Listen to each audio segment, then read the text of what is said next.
I'm Tim. And I'm Gail. And you are chasing the Joneses. Well, on this episode, we wanted to share with you 7 things that we love about full-time RVing. And you know, if you just stick around to the end, you're going to find some bonus material back there that you're going to want to see. Yeah. You can help us grow our channel by subscribing to our channel, liking the videos, and also sharing them, but also commenting as well. So we would love to see you do that. And don't forget, subscribe, right? Yeah, in fact, you should do that now. If you haven't already subscribed to the channel, go ahead and do it. We'll wait. Yeah, we'll wait.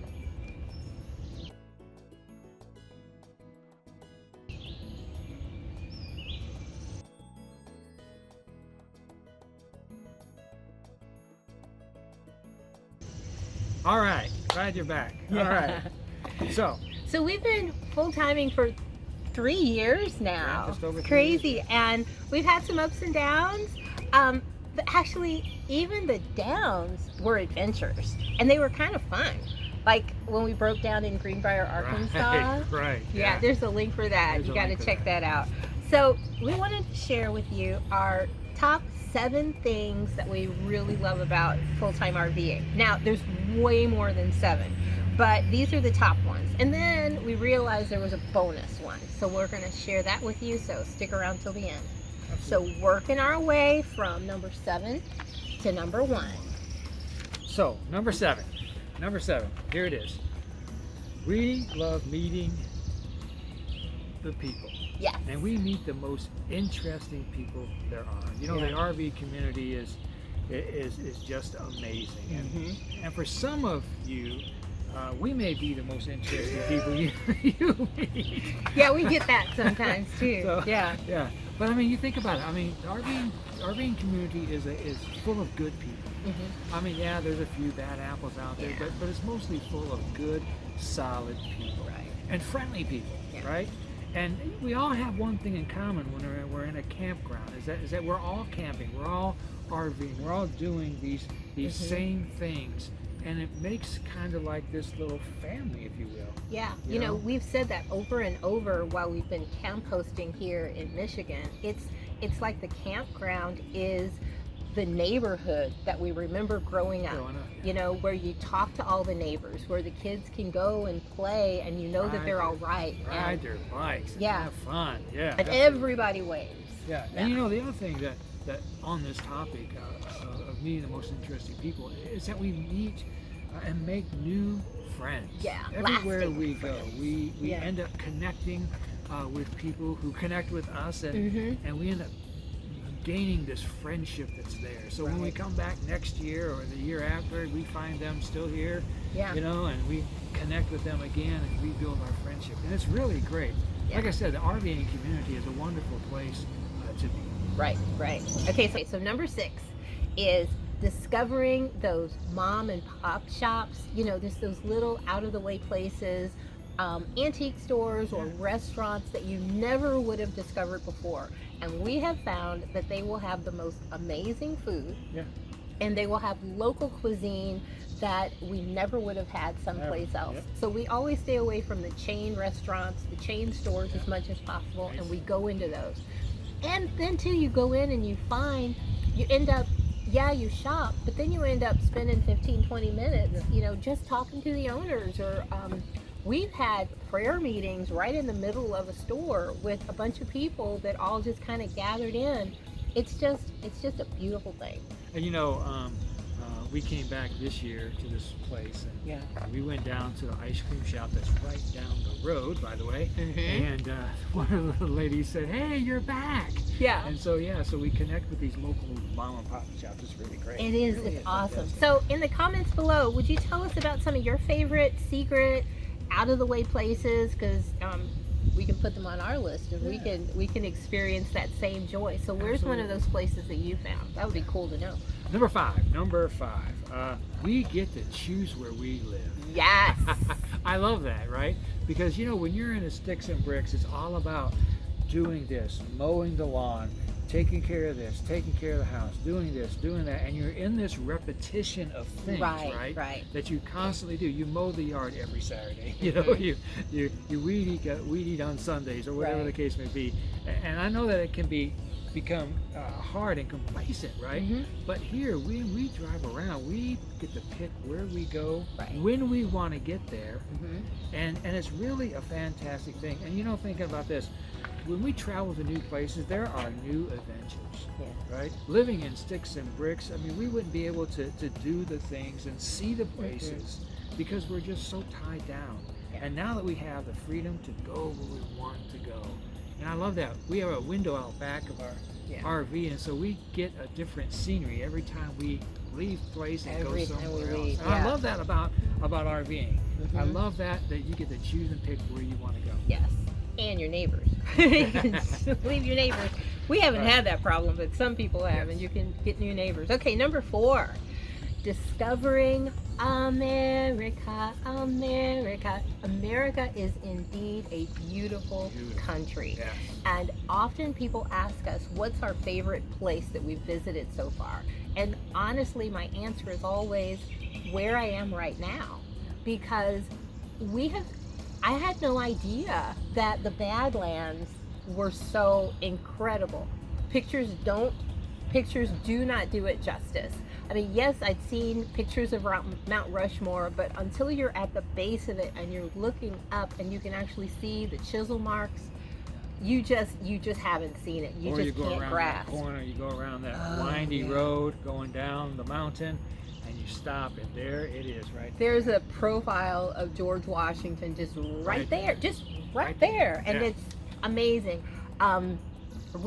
There's a rest stop in South Dakota, and there's a statue there called Dignity.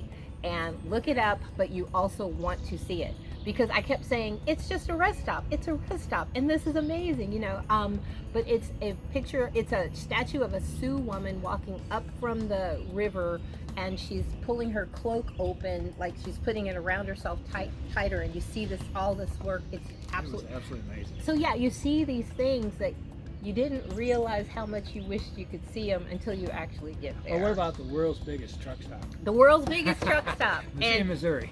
And let's all just say Buc-ee's, too. But yeah, we like to stop at the world's biggest, the world's tallest, whatever, just because we can. Because always before, when we traveled, we had to get there. Yeah. And when you're in an RV, getting there is part of the fun. Yeah. You're already there. And that leads us to number 3. Okay. Which is the flexibility of our schedule. Yeah. We can schedule out how many days we want to take to get from point A to point B. If we're traveling like a couple hundred miles, we can stop every 50, 60, 100 miles, 200 miles, Right. And we have a rule, and the way that we travel, and that is the 4x4 rule. It's 400 miles or 4 hours. Yeah. And usually it's the 4 hours. Right. And then we stop. We stop by rest. 4. Because we want to be able to, decompress from the road. We want to be able to see the local things that we travel around with. And so the flexibility of doing whatever we want when we want to do it. Yeah, there's certain things we have to do. Yeah. Like I got to upload this video soon, so right. I got to do that. But there are so flexible about the things that we're able to do, and I love that about being, because in the sticks and bricks, you're not going to be able to do that. Right. When we had a house and I had a job, it was this, and you know what? We don't have to deal with that. You don't have to deal with that. And that's what's so great. Yeah, because even when you're gone, you can take away. Like we meet a lot of weekenders, but that grass is still growing. That grass is still growing. And so it's kind of cool that someone else cuts our grass for us. Okay, number 2. Number 2. Number 2 is connecting and serving with churches. When we get to a new location, the first thing we do is try to figure out where we're going to go to church. And so when we do, then we send them a little message letting them know that we're coming. And then when we come, we introduce ourselves. We might tell them a little bit about our story, that we're full-time nomads for Jesus. We're out here sharing the gospel with people. And then we ask how we can help. So just this last weekend, we were in Birch Run, Michigan, and we got to help a church do an outreach. And so we get to bless them by being extra people willing to help. And then we're blessed because we get to be with another congregation. The body of Christ is just one huge giant family. And so we're just meeting more and more of our family. And as much fun as it is the first time we meet them, it's all the more fun when we get back the next year, because they're like, you're home, and so that's really, great. It is really great. Yeah. Well, number one's coming up. Ready? We get to see more of our family as we travel the United States. So our family is scattered. We have kids and grandkids in Michigan. We have kids and grandkids in Texas. We have a son and his wife in Iowa. Yeah. Plus we have other family like that are literally City. from sea to shining sea and Canada. Up right. north, yeah. And so we really have a lot of family, and it's great to be able to go somewhere and connect with them. And really be able to see them, not expecting them to be at our doorstep every single moment of every single day, but to be able to pop in and see them and say hi. We see our grandson, our oldest grandson, a couple of times since we've just been here. You know, he pops in every now and then. You know, and it's really great to be able to see our family, because we've been a military family and a we're ministry always family, moving around and doing different things. So I think that is the number one, that we get to see more of family, and I'm going to even say this, friends. We see more of family and friends. Yeah, really. We say family because we actually have a lot of friends that are just like family, if not closer than family. And so being able to just get there, especially being in ministry. When we traveled someplace before, it was because there was a death or a birth or a wedding, something like that, and so there was an agenda. So you'd get there, you'd do the thing, get to eat at a restaurant, go home, and then you'd go home. And it was always rushed, especially because usually you'd have to preach either right before or right after. So it was hard. But now when we get there, we are just there. We've got our house, so you can come over here and just hang out and not have to meet at a restaurant and get, when you're in a restaurant, you have to leave, right? I just thought of another bonus. So now there's two bonuses. So bonus number one, wait, you go ahead and give yours. That's right. My bonus is this. My bonus is this. We get to take our house everywhere we go. Oh yeah, that should have been number one. Yeah, bonus, right? Yeah, I mean, that is a big thing. We get to take our home everywhere we go. So we have our clothes, we have everything we need right back there. Right there. And so we love that. In fact, we did stay at a place overnight, and we thought the bed was terrible. The bed was horrible. I mean, and it was a nice bed, but it wasn't our bed. It wasn't our bed. We couldn't possibly pack everything. And so then, because I can never remember to pack the things I need, but I always overpack. So now I'm overpacked in my big old 44-foot rig. Yeah. Okay, so I'm glad you thought of that one. Biggest bonus is we get to experience everything together. That part has been so good, because there were times when we've gotten to do things that we weren't necessarily together on, but now when we go to the next place, all I have to do is go Greenbrier, and then that floods all those memories of that, or we got to ride kayaks and pull buoys in out of a lake. Right? So just, things like that, things that we have done together. And let me challenge you on this. Get your phone out, not now because you're still watching us, but get your phone out sometime and just open up your pictures and just start scrolling. And when we do that, we go, wow. Oh, I remember that, like that. Do that sometime and just think, wow, you had a pretty cool time too. And things like for my job and stuff like that.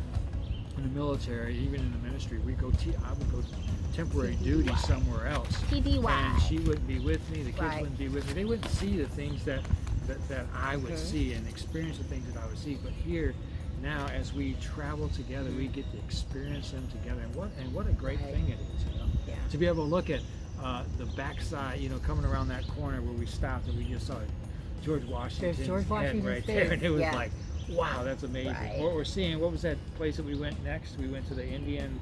not Sitting Bull. It's... I can't remember. It's the Native American monument, and they're still working on it. They've been working on it for years, decades. I'll tell you the name of it in a minute. Anyway. I can't remember. So look, those are our 7 wonderful things that we love about, 7 things that we just love about RVing. plus the 2 bonuses, Yeah. bonus A and bonus B. Right. And you know, because traveling full time can be stressful. Traveling full time in RV can be really stressful, driving from place to place. But when we get to share and do things together, it's just really, truly amazing. So these are the 7 things that we love.